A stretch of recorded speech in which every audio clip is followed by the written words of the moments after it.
और चौथे श्रोता होते हैं चलनी की तरह, और 5 में होते हैं सूप की तरह, और 6 में होते हैं तकुआ, और 7 में होते हैं बकुआ। ये श्रोताओं की क्वालिटियां होती हैं। बैठ गए, अब वो उनका ध्यान उधर ही है कि व्यास जी क्या कह रहे हैं, अच्छा कह रहे हैं, गलत कह रहे हैं, क्या कह रहे हैं, क्या नहीं कह रहे हैं। ध्यान व्यास जी की तरफ, और उनकी कथा को सुनना, अपने जीवन में उतारना, ये एक श्रोता का कर्म होता है। अच्छा, उसके बाद में श्रोता।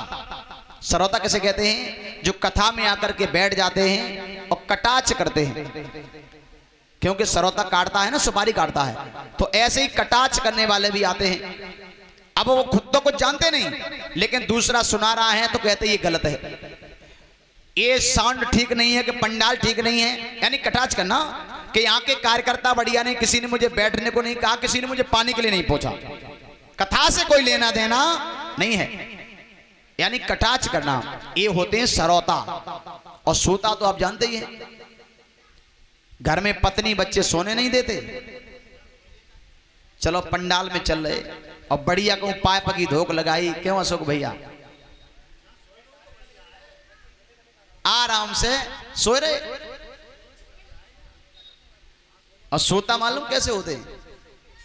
एक सेठ जी रहे, एक बात बताएं। सेठ जी अच्छा सोए पातना है, घर में कपड़ा की दुकान थी, कपड़े की दुकान चलाते थे। तो सेठानी ने एक दिन कहा कि गांव में कथा हो रही है, आप कथा में चले जाओ, जिंदगी निकल जाएगी पैदा करने में, कथा भी सुन लो। बार बार कहा तो सेठ जी कथा में चले। कथा में जब पहुंचे तो काफी भीड़ लगी रहे, तो बुजुर्गन में जाके सेठ जी बीच में बैठ गए। कथा व्यासी सुना रहे, और बैठते ही बैठते सेठ जी को नींद आ गई। और नींद भी इतनी तेज आई कि नींद में सपनों होने लगो सेठ जी को। और सपने में कहा देखो बेइज्जत देख रहे हैं कि हम दुकान पे बैठे हैं। एक ग्राहक आओ, कपड़े की दुकान थी, तो ग्राहक ने कहा कि सेठ जी एक कपड़ा क्या रेट है? सेठ जी बोले जे है 5 रुपया मीटर। ग्राहक ने कहा कि 4.5 में अगर दे तो हम ले लें, उससे 5 में तो नहीं लेंगे, 4.5 में तो ले लेंगे। सेठ जी ने कहा भाई घाटा हो जाएगा, 50 पैसे का हम नहीं देंगे। तो ठीक है कोई बात नहीं, तुम नहीं दे रहे तो मन दो, हम दूसरी दुकान से ले लेंगे। अब सेठ जी ने सोचा कि 4.5 में भी अगर बिक गया तो भी 50 पैसे का मुनाफा तो हो ही जाएगा, कोई बात नहीं। सेठ जी बोले लौटाओ भाई लौटाओ। बोले क्यों?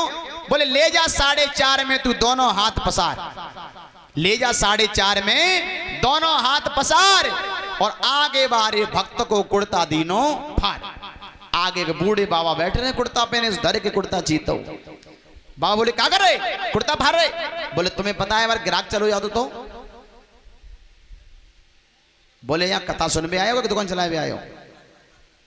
ऐसे ऐसे श्रोता आए, कथा में भी आते हैं, लेकिन उनकी वही लीला है, सोते जागते हमेशा पैसा पैदा करना, दुकान चलाना।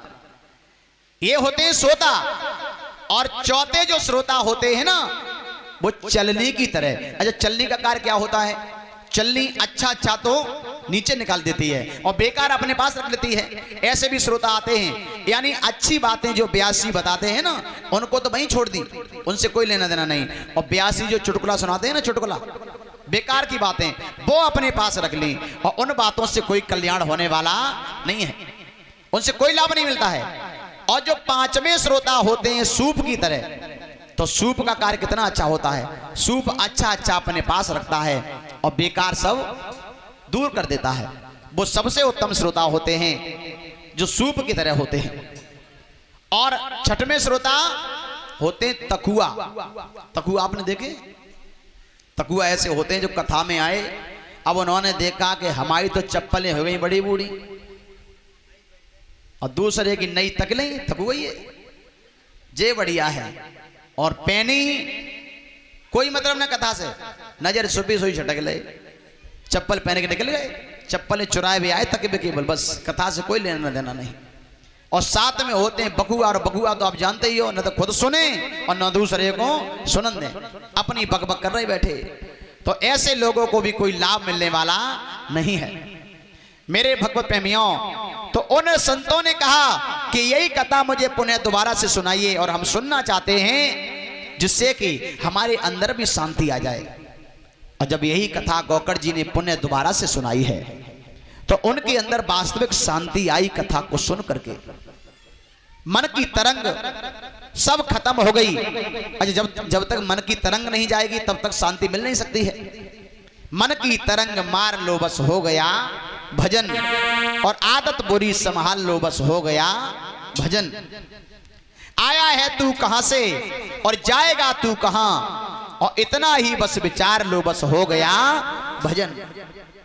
मेरे भगवत प्रेमियों, आज यही नहीं, श्री सूत जी महाराज बता रहे हैं सोनकाद ऋषियों को